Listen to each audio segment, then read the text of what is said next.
the head coach of UCLA football, DeShaun Foster. Good to see you, sir. How are you? Good to see you guys, too. The pride of Tustin High School? That's right. Now is the head coach of UCLA football. Yeah. What if I told that kid in Tustin High School that you would be this?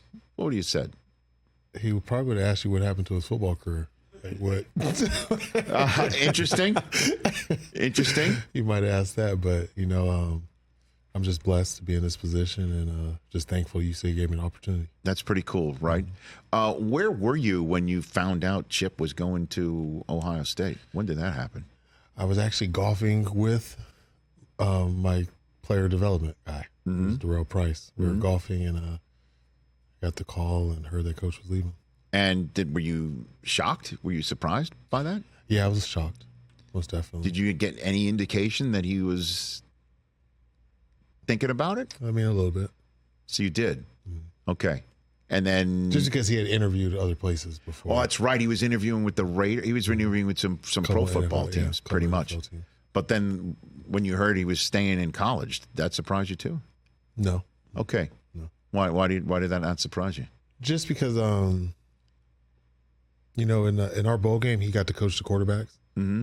And I think he saw how much he missed actually, like, being in the room with the quarterbacks, just the whole setup. So in your bowl, the last game that he coached at UCLA, he got back in. Our quarterback coach took the offensive coordinator job with Oregon State, and so he got in the quarterback room and he said, "I kind of missed this sort of granular coaching," is what you're saying. Yep. And that's when maybe something started lighting up in your own skull, pretty much is what you're saying. Yeah. A little bit. DeShaun Foster, the head coach of UCLA football, is here on the Rich Eisen Show. So getting into your process of getting to be head coach of UCLA, when did things begin to start to move where you realized that you were a viable candidate for this gig? So I ended up taking the Raider job. So I was a Raiders running back coach for 2 days. And then Chip ended up leaving. UCLA called me back. I interviewed over Zoom. And then after that, I did a couple in person. And that's when I knew that this was getting serious. Right, getting serious. Yeah. And so I'm sure Antonio Pierce was just like, congratulations, right? He totally got it. He understood. No? Especially being a friend, you know, so knowing that that's just our goals, you know, and having an opportunity to be the head coach at your alma mater, you couldn't pass that down. So what would you say to anybody that's out there, and I know I'm kind of just jumping ahead a few steps here with you, to anybody that's looking at a former player. Now, obviously, you've had coaching experience. Antonio Pierce has had coaching experience. But just the concept of a former player who hasn't beaten the coaching sticks for a decade and a half, 2 decades. What do you say to anybody who's in a position to hire a coach to say, you don't have to do the 15, 20 years. All you need is some, and then the rest of it is your own heart, guts, and feel and head. What do you say? It's all about teaching. We're teachers. So if they can teach, they should be able to coach, you know, and I started coaching in 2012. So what's it, 12 years now? Mm-hmm. So it's I've been in the game for a minute. You have. You know, and it's just, I just felt I had a master's in football. Just as much football as I played, I had a master's in football, and maybe I can go on and figure it out. But, you know, those first couple of years, you're just trying to see if you like coaching, are you in the right place? Maybe I want to be a scout. Maybe I want to do player development. Like, you don't know exactly what you want to do, but you know you want to be around ball. So what did you like about coaching that you realized, okay, I got this. I like it. It's the development aspect. So I fell in love with just the process of developing guys. And I took pride in, like, I know you guys can make it to the NFL, but how prepared will you be when you get there? You know, and then, like, just speaking to scouts and talking to them after they take my guys, they're like, I know he's always going to have this, and this. I just enjoyed the process of that. And do you recall the moment where you're like, okay, like an exact pinpoint moment where you're like, okay, I got to coach under Kennedy Palomalu, and that's Troy's uncle. Mm-hmm. And he was a running back coach at SC, coach at UCLA. He's in the NFL now. But just the platform that he gave me and just the teaching and asking me, like, okay, what do the guys need to do today? Just prepared me to be a coach. And once I saw that, I was like, okay, I do like this. this is kind of cool. This is exciting. So it was probably about 4 years in. All right, and now, but it's a different, college football world to the point where part of the reason how you got the gig in UCLA is because your predecessors don't want to deal with a lot of the stuff that head coaches have to deal with in college. How about that part of the job for you? Are you into that part of it, or you don't have the same aspect of it or concept of it as maybe or approach as Chip Kelly? What do you think about that? I'm lucky because I'm becoming a head coach when this is it. I wasn't a head coach when it wasn't. You know what I'm saying? Yes. I was a position coach at that time, but being a head coach in this is my first go around, and this is how college football is operating. So I'm all for it. So you didn't. You're saying this is the only way you know how to be a head coach, right? And thus, it might not rankle you because you don't have any history of it. How it used to be. Exactly. Interesting. So then, what is the secret sauce on reaching a player that has transfer portal opportunities and might have an NIL opportunity here or there that can create a sense of independence? What's your approach to that? You just have to do your homework. It's not just, you really have to get to know the kid, see what makes him tick. Why does he like football? What's going on? What is he really motivated by? Some guys can have money, but that's not really the motivation. You just got to check them out and vet out and make sure you're getting the right kids. But other than that, we're in an era right now where college athletes are able to be paid. So, you just have to embrace it and go from there. Well, and clearly your kids that you have there were very happy to hear that you got the gig. We have the video of the moment where they learned, and here you come in. And what was this moment like for you to see this reaction from them that you were the head coach? It was awesome. I knew how the offense felt about me, but I wasn't sure. I mean, I knew how some of the defense felt about me, but I didn't know they would lose their minds and everybody going crazy. So did they not know you were about to walk in? No idea. So they're like, everybody meet up. We've got your new head coach. Mm-hmm. And then you walk in. Yeah. Wow.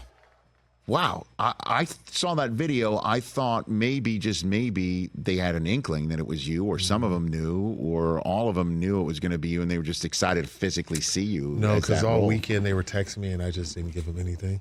Really? Yeah. I wasn't. It's because you didn't know anything yet, or you just didn't want to? A little bit of both. Okay. A little bit of both, but I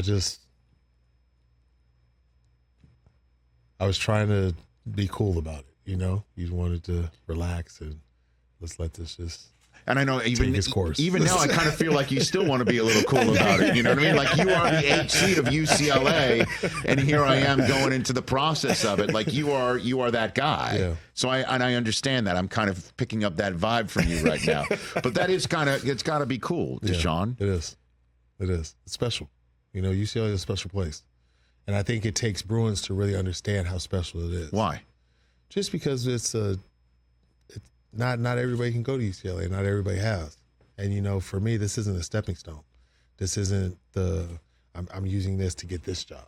If I do this right, I should be here in the next 20 years. This is your destination. Mm-hmm. This is your destiny, maybe. It's where I'm supposed to be. Pretty cool. Yep. So, interestingly enough, when you take on USC, and obviously that's the game. We all understand that. Now there's a new Big Ten for you, and there'll be other rivalries to be born. Our senior digital producer is a diehard Southern California kid, right? An LA sports fan, and he let me know that your first, if you will, battle with USC was your high school championship game, essentially, right? Yeah. Where you took on Carson Palmer's high school? Yes. And the final score was something insane. What was it? A lot to a lot. A lot to a lot. There it is. There it is up on the screen right here. Yeah. You were playing for Tustin, and then you took on the Eagles of what was the Cal State on Cal State Fullerton Field. Yep. Santa Margarita. Yeah, Santa Margarita. Carson threw for 413 yards and 5 touchdowns. You ran for 378 yards and 6 scores? And lost. Wow. Look at your season stats. You ran for 3,398 rush yards and 59 total touchdowns? Yeah. Wow. So no wonder when I say, what if we told the kid from Tustin you're going to be the coach of UCLA, and your answer was, what happened to my football career? Oh, I get it. Now I get it. What in the hell is it like running for 3,398 rushing yards this season? It was awesome. It was, I enjoyed my high school career. Just playing with your friends and representing Tustin, and it was cool. Playing against the private schools, the Trinity League school. Right. Servite was in my league at that time, so it was pretty cool. So when did UCLA first knock on your door? When did that happen? I think my junior year. Junior year? Yeah. And who was it? Who was the coach? Bob Toledo. Bob Toledo. And Bobby Fields was the area recruiter. Okay. And then you bring the Thunder to UCLA. Yeah. And what was your draft day like in the NFL? That was pretty awesome also. Well, let's go back to the high school? Yeah, how I got to UCLA. Okay, then let's go back to, by the way, I love it. That's the coach taking over. That's the control freak here. Normally, it's the host is the control freak. But yes, let's go back to it. How did you get to UCLA? So, you just saw my stats, right? I certainly did. Okay, there was a certain school in this area that told me that I could come and play DB. Oh, And interesting. would that be Southern California? There you go. DB? Defensive back. Hold on a second. Yeah. Your stats, you run for damn near 3,400 rushing yards. Yes. And they say, how'd you like to play defensive back? Yeah. Did you? I mean, I was pretty good at that too. Yes. But I just scored 60 touchdowns. Wait a minute. Hold on a second. Because I need to get familiar with this. You're playing both sides of the ball when doing that? Yeah. So wait a minute. So what? I probably played What? every snap except probably like 6 snaps that game against Carson. So Carson's throwing against you. Yes. And you're running against his defense. Yeah. They're just running me on fades. So I'm just covering somebody. I'm just running wind sprints on defense, and then I come back and run the ball. So how did you take that? How'd you like to play DB? I mean, I cramped up. Oh, well, I cramped up in that game, but Okay. let's go back to. Yes. So, Please. Yeah, they told me I can play defense. So I went across the street, and my first game against him, 4 touchdowns, 125. Somebody look up the stats. I don't know. Yeah, the exact Chris, numbers. look up the stats. His 98. first game against USC after they asked, All right, how'd you stand like to by. play defensive back? He, what should I say, impolitely declined? Is that one way to Yes. one way to play? I was looking up his that year. I think you were 7th all time in the history of California for single season rushing yards. Yes.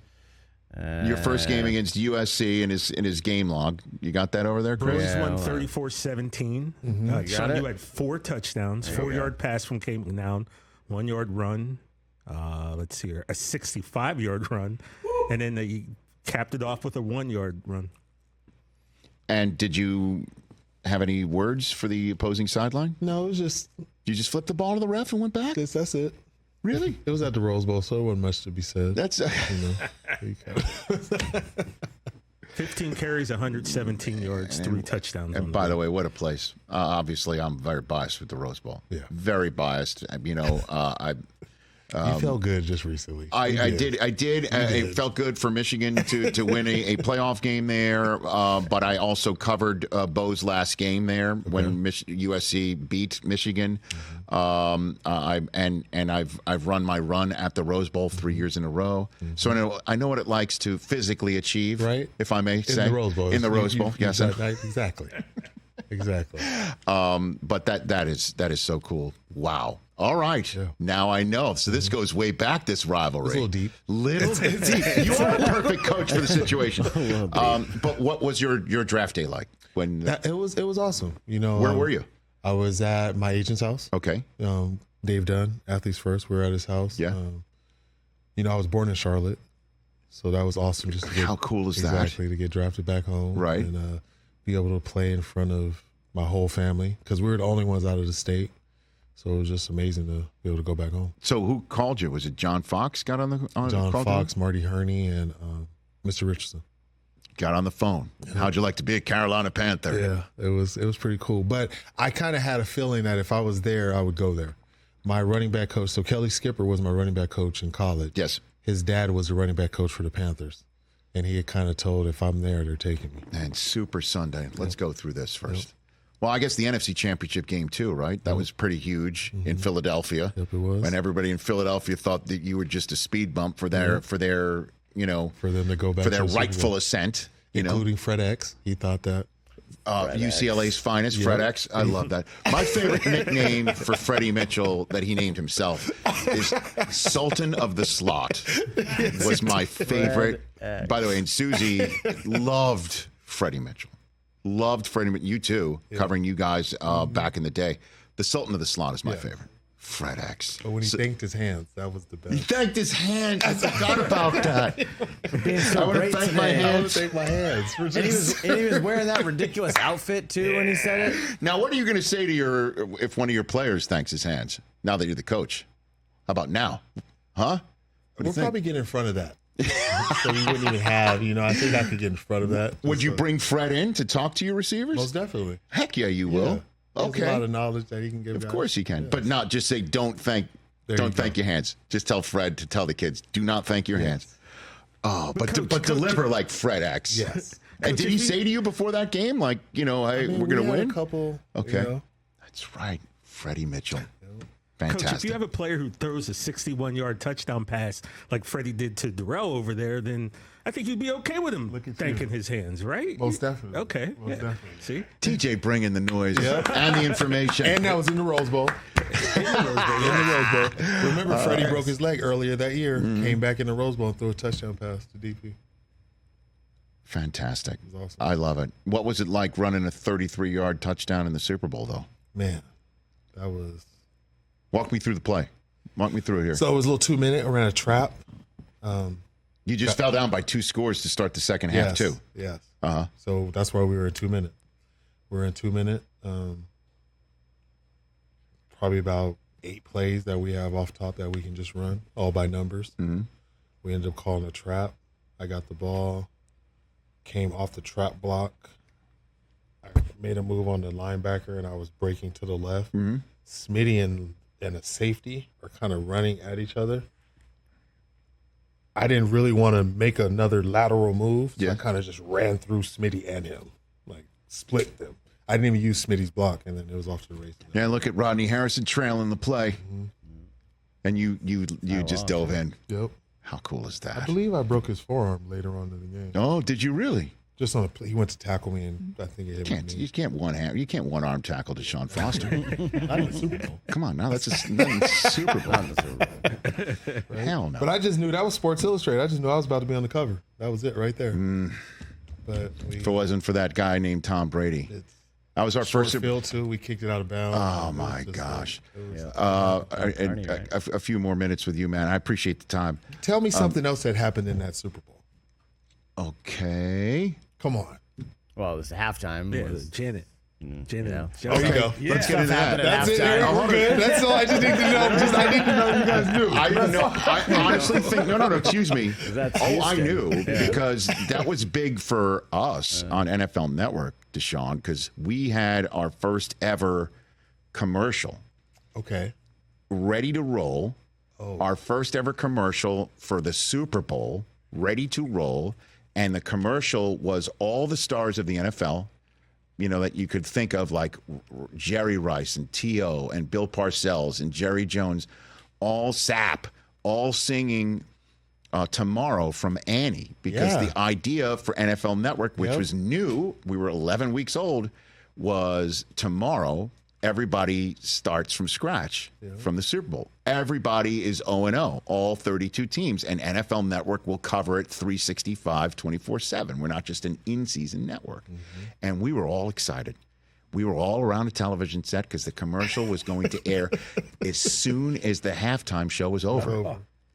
And then we saw what we saw, the wardrobe malfunctioning, and we were all like, what?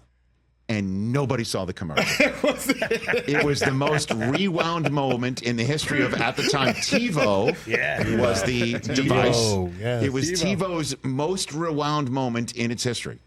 Nobody saw the commercial. So I didn't know you were referring to that. Yeah. Were you already out of the locker room for that? We didn't know what happened till after. Till after the game. Till after the game. Nobody even was even mentioning Nobody on the said a thing. because it's a Super Bowl, right? I remember the streaker. Somebody ran out right after half, and remember I think it was Chapman. Somebody tackled him, one of the players for the Patriots. We were kicking. I remember that. Damn. That one I forgot because that wardrobe, I imagine, for the fan was functioning as they wished. Yep. Beyonce sang the national anthem. That was amazing too. That's right. Yeah. Because we were in Houston. Jeez, the wardrobe malfunction Super Bowl. Well, I would like to remember for DeShaun Foster's 33-yard touchdown. That's what I like to do. Back here on the Rich Eisen Show, we've got DeShaun Foster here as well. Are you going to draw upon Santa Monica Community College's finest as well, Steve Smith, to perhaps come in and talk to some receivers too? Most definitely. Love that guy. Especially that Utah's not in our conference no more. That's right. That's a good point. All right, so there's no more head-to-head conference action. I love that guy. Yeah, great teammate. I mean, he's a Hall of Famer. Yeah, don't you think? For sure. Did you? I mean, I don't know if you knew it at the time, but you knew he was. You did, really? We kind of knew that him and Pep were special. Pepper's. He just went in. He was getting in this year. He's getting in this year. That's right. He just got announced. Yep. That guy. Yeah. Could not be stopped, right? I mean, another special character. Another special character for sure. Mm-hmm. But you kind of knew with Steve Smith that he had that. Yeah, because it was just so dynamic, the stuff that he could do. We could just spit the ball out there. He'll run 80 yards. Right. Wasn't much. Guys couldn't tackle him, and just for his size to speed ratio was crazy. How athletic he is, and then there's just the want to. Oh my God, the want to. He's like one of those special players that you could never dare twitch in the direction of. You can't. Yeah. Now that's the guy you want on your team. I've seen him get upset. We were losing the game. He got upset he wasn't getting the ball. Said, "I'm returning the punt." Went back there. They punted it to him. He caught it. He ran it for a touchdown. Just because he felt like it. Well, he told us it's either against the Giants or the Seahawks. One of those. I'm sure it probably happened maybe against both. Exactly. It could have happened twice with him. Man, I just absolutely love stories like that. Back on the Rich Eisen Show Radio Network, sitting at the Rich Eisen Show desk, furnished by Grainger with supplies and solutions for every industry. Grainger has the right product for you. Call clickgrainger.com or just stop by. I'm sitting with DeShaun Foster, the head coach of UCLA football. Just chatted in the Roku channel only segment about one of my favorites that I get to work with in Steve Smith Sr. Because again, he told a story once about a coach in the NFL who is no longer a head coach, who at the time was a position coach for the Pro Bowl he was in. And he was a receiver coach for that Pro Bowl. And he told him he couldn't work out with the receivers because he was only a Pro Bowl player as a special teamer. And that was I shook my head too. And I'm like, oh, he did. No, he didn't. And he goes, oh, yes. And that happened, I think, almost 20 years before he was still hot about it. Still. Right? Now, that's the sort of guy you want in a football player, right? Like you want that sort of aspect. Somebody that can channel that type of and unleash it on the field. Right? But how do you as a coach identify that? I mean, that's hard. Dig it out, right? That's hard because he's the only person that I know that was actually trying to get completely pissed off and can still play at the top of his game. Pissed? Yes. Not many people can do that. You start losing it and focus and losing. You can't make real decisions. Huh. But he's at the top of his game because he's trying to get there. Did you ever try and bait an opponent to piss him off? Oh, I might just tell Smith, oh yeah, he said something. He's chirping. Was the guy really chirping, or did you make that up? Made it up. Absolutely. Well, I don't want to keep digging into this because I might be revealing stuff that you might do to some of your players, on the sideline this fall. Tell me about hiring Eric Bieniemy and what he brings to the equation for you, DeShaun. Just a real veteran coach that has real NFL knowledge, pedigree, can help teach these young players how to be pros. And then just being in my first year, I wanted a real presence as my offensive coordinator, like somebody that can, just command and really demand the kind of discipline that I want out of my players. When did you first meet him? I met him years ago, but I just reached out to him. when the season ended. Okay. Once I got the job. Once you got the gig, Yeah.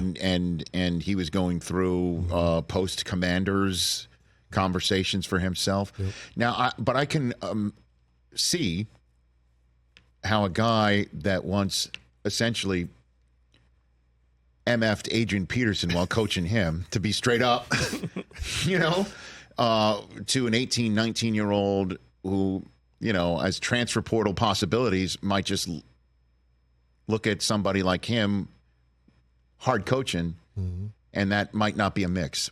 How do you handle something like that? Well, my pillars are discipline, respect, and enthusiasm. So I think as long as the respect aspect is there, you can discipline and talk to guys however, and just what I've seen him do in a little bit of time, how he befriends them. And it's not like he's attacking them. It's just what you're doing, It's not the performer, it's the performance. We're just trying to fix what you're doing. And for you to get to where you got to go, you got to get coached hard. Well, that's that guy. I mean, he is the guy on the screen is an excellent red ass. There's just that's the way that he is. I'm just concerned that maybe some kids in the 21st century just aren't accepting of that sort. I mean, I'm pretty sure there are some kids that haven't, but we haven't had anybody hit the portal or. No, I've noticed that. No, so, I'm and I'm kind of the same way.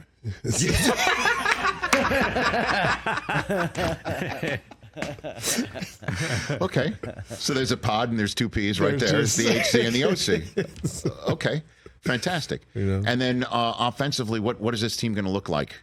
Would you say after the Chip Kelly era here? Well, we know that every Michigan fan is watching this, so. Well, I'm sitting right here. They're going to be. We don't play each other. I noticed they didn't put us on the schedule against each other in year one. But you're just going to see, just like my pillars, a team that's going to play with a lot of discipline, respect, and enthusiasm. We're going to get out there.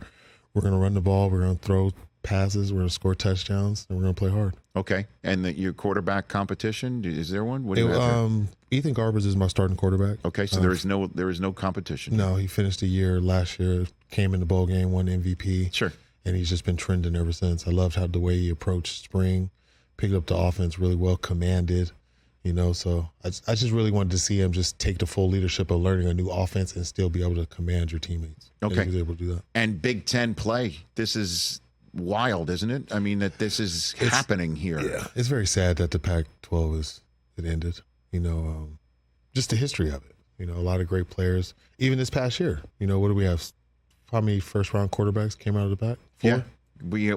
Four of them. We had 4 quarterbacks. Obviously, you had Caleb, and then you had Penix, and then you had Nix, and then there was Jaden Daniels, and there was McCarthy, who's won in the Rose Bowl. And we can take Jaden as kind of in the Rose Bowl, and Jaden Daniels, yeah, sure, 1-1. So just having that type of conference and we're losing it's unfortunate, but being in the Big Ten, this is something that can really help our program and just the exposure that we can get playing these games in these different teams. Well, I mean, and again, it's no denigration to Pac-12 football, and I'm not saying this because I'm biased. It's just Big Ten.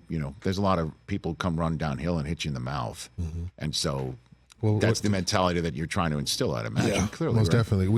We played Michigan in 2000. It came down to the Rose Bowl. Yeah. And what happened in that game? They were number 3 in the nation. And then what happened in that game? I think they got outscored by a UCLA team. That's why you're bringing it up.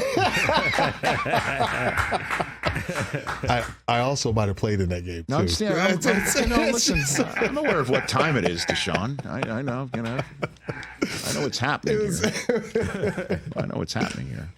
Yeah, I know. But, we're excited for this change, and it's just something that's needed in this new era of college football. Okay. And what do you say to a UCLA fan that is excited for joining the Big Ten, but also concerned that the HC that was there decides, I really wasn't into being an HC anymore, and then you come along? What do you say to a UCLA fan right now? Just come out here and keep supporting us. I've done a lot of things. We had a Friday Night Lights that was great at the stadium. We had probably had the most people we've had at a spring game in years. So, they like the product that we're putting out there. Just keep coming out and supporting us, and you'll really enjoy it, because that's what we need. We need to have the Rose Bowl really be a UCLA home field. When I played in the Rose Bowl, it was packed. with our fans. It wasn't the opponents or whoever was coming into town. So I'm just excited to get back to that. And, we're playing those teams that people might want to come see. And that's true. I think that's going to. And, there's a lot of transplants in this town that might want to buy tickets in the Rose Bowl and then not give you the home field advantage you're looking for. We might have to do was that the Sixers? Was that the yeah. Didn't he just buy? Yeah, right. Yeah, sure. Tell Casey we'll buy 5,000 seats or something like that. No, I'm just kidding. But no, I hear what you're saying, but you're right. It's just you got to build up the enthusiasm. You gotta tell everybody that there's a new DeShaun Foster in town, and you have to win. Yeah, winning breeds all of it. It does. Brings it all about. It really does, for sure. Well, in the meantime, what a pleasure having you here on the program. I know you came in when you were the running backs coach with Susie, and she wanted me to send my best to you. She always enjoyed knowing you all this time, and we're both very excited for your ascension to the head coaching gig here. Well, thank you. You got it. I said hello. I will. Well, I think she might already have heard that right there, but very good. She's watching. You think so? More than likely. Well, I mean, she texted either one of you guys? Not yet. Okay. So, but very good. Thanks for coming here, and I appreciate you coming down the 405 and coming down here and sharing your first couple weeks and months on the gig stories with us. Appreciate it. Come anywhere near the airport. That's important. Very good. I know that. That's DeShaun Foster right here on the Rich Eisen Show. We're still here on the Roku channel. So you saw Susie parking at the Rose Bowl. She was the one who brought our kids to go to the game. Yep. Did she? I'm going to go here. Did she just move right into the spot, or did she cut through? She was making a left-hand turn, and she had her blinker on. She had her blinker on. Whoa. Upset. I mean, I didn't know she knew where that was. She better not be one. Wow. Did she have both hands on the wheel, though? That's the question. She likes to drive with her knees. She had her blinker on to let people know I'm about to pull into this spot? Yes. Wow. I don't know. And she was driving? Okay. So it was all good. Yes. All right. It was all good. Oh, yeah. Real quick. Are you going to reach out to any of your the team's basketball players to join the football program? Because, Austin Rivers says you can do that sort of thing. I actually wanted to comment on that on Twitter. And? Well, I just want to know what 30 players can go and play in the NFL. Like, give me those exact, You want names. You want a list. There's 30 players that can really play in the NFL. Like, come on. Like, really? You don't think so? No. What's the number? Well, one sport, if you touch them, there's a foul. Yes. The other sport is all about physicality Yes. and pushing people around. So the number's 0? So I don't see the mix at all. I don't see the mix at all. Okay. I mean, I'm not taking it away from people being athletic and stuff, but there's a lot more to just running and jumping. DeShaun Foster here on the Rich Eisen Show, sending him back to Westwood with that. Catch the Rich Eisen Show every single day on the Roku channel, 12 to 3 Eastern, for free.